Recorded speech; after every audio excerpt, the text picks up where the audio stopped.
Assalamualaikum warahmatullahi wabarakatuh.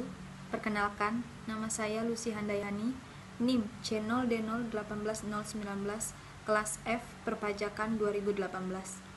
Di sini saya akan mempresentasikan tentang konsep dasar akuntansi pajak. Pertama-tama, kita perlu mengetahui apa itu akuntansi pajak.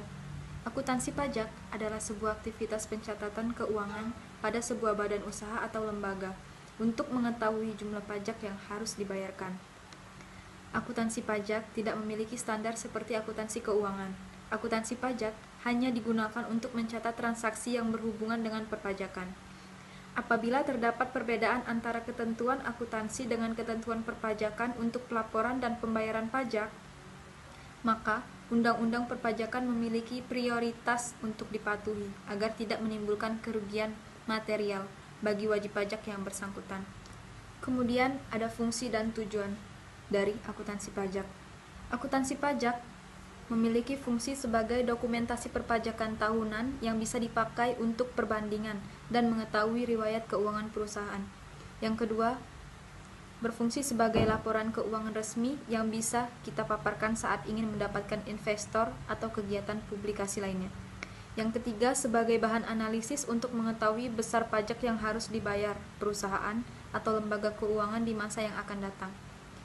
Yang keempat, sebagai strategi menganalisa pajak dan perencanaannya di masa yang akan datang. Tujuan akuntansi pajak. Akuntansi pajak memiliki tujuan untuk menetapkan besarnya pajak terutang berdasarkan laporan keuangan yang disusun oleh perusahaan. Kita masuk ke konsep dasar akuntansi pajak. Yang pertama, pengukuran dalam mata uang. Menurut pasal 28 ayat 4 Undang-Undang KUP nomor 16 tahun 2009 mewajibkan agar pembukuan atau pencatatan tersebut harus diselenggarakan dengan menggunakan satuan mata uang rupiah. Konsep dasar yang kedua yaitu kesatuan akuntansi. Suatu usaha dinyatakan terpisah dari pemiliknya apabila transaksi yang terjadi dengan perusahaan bukanlah transaksi perusahaan dengan pemiliknya. Pemilik dan perusahaan adalah dua lembaga yang terpisah sama sekali. Konsep yang ketiga yaitu konsep kesinambungan. Tujuan pendirian suatu perusahaan adalah untuk berkembang dan mempunyai kelangsungan hidup seterusnya.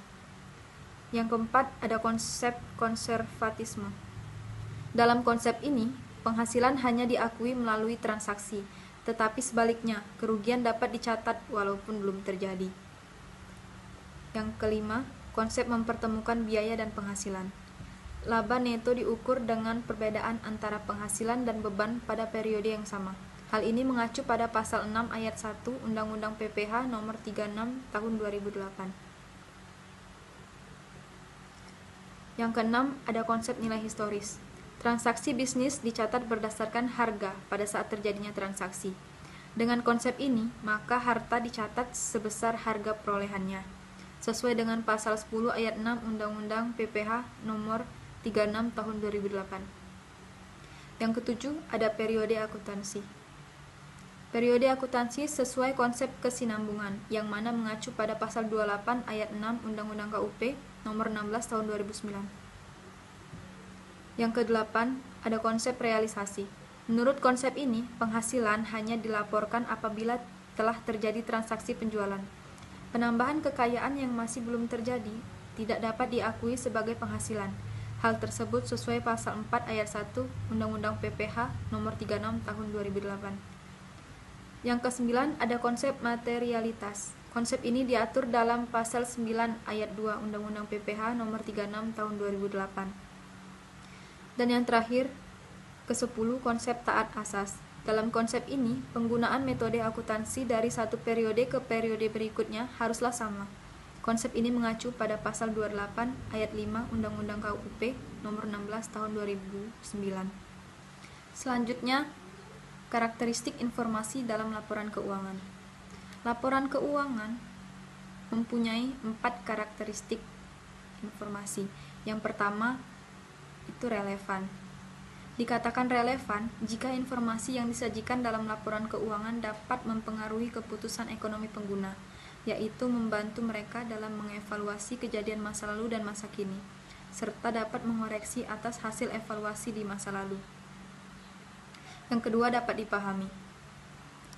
Kualitas yang penting dalam membuat laporan keuangan adalah memiliki karakteristik yang dapat dimengerti dan mudah untuk dipahami bagi setiap pengguna. Apabila pengguna laporan keuangan dapat mengerti semua informasi yang disajikan, maka informasi tersebut bisa dikatakan dapat dipahami dan dimengerti. Yang ketiga, dapat dibandingkan. Informasi yang terkandung dalam laporan keuangan akan lebih berguna jika dapat dibandingkan dengan laporan keuangan periode sebelumnya atau laporan keuangan entitas lain pada umumnya. Yang keempat, andal. Dikatakan andal apabila informasi yang disajikan dalam laporan keuangan bebas dan tak terikat dengan pengertian yang menyesatkan dan kesalahan material, menyajikan semua fakta yang ada secara jelas dan jujur, serta informasi yang disajikan telah terverifikasi. Nah, apa-apa saja akun akuntansi pajak? Pada neraca saldo, di sisi aset terdapat akun pajak dibayar di muka atau prepaid tax. Pajak dibayar di muka biasa disajikan sebagai biaya dibayar di muka dalam aset lancar. Pajak dibayar di muka terdiri dari pajak penghasilan 22, pajak penghasilan 23, pajak penghasilan 24, pajak penghasilan 25, dan pajak penghasilan 28A jika ada. Yang kedua, ada pajak penghasilan atas pengalihan dan hak atas tanah dan bangunan.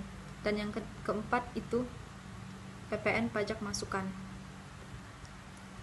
Pada sisi kewajiban, terdapat akun utang pajak atau tax payable. Utang pajak terdiri atas pajak penghasilan 21, pajak penghasilan 23, pajak penghasilan 26, pajak penghasilan 29. Yang kedua, PPN pajak keluaran. Pada laporan laba rugi, terdapat akun beban pajak penghasilan atau income tax expense, pajak bumi dan bangunan, PPN pajak masukan yang tidak dapat dikreditkan. Kemudian ada bea materai, dicatat sebagai beban operasional atau operational expense. Demikianlah penjelasan dari saya. Mohon maaf atas segala kekurangan. Semoga bermanfaat dan dapat dipahami. Saya akhiri, wabillahi taufik wal hidayah. Wassalamualaikum warahmatullahi wabarakatuh.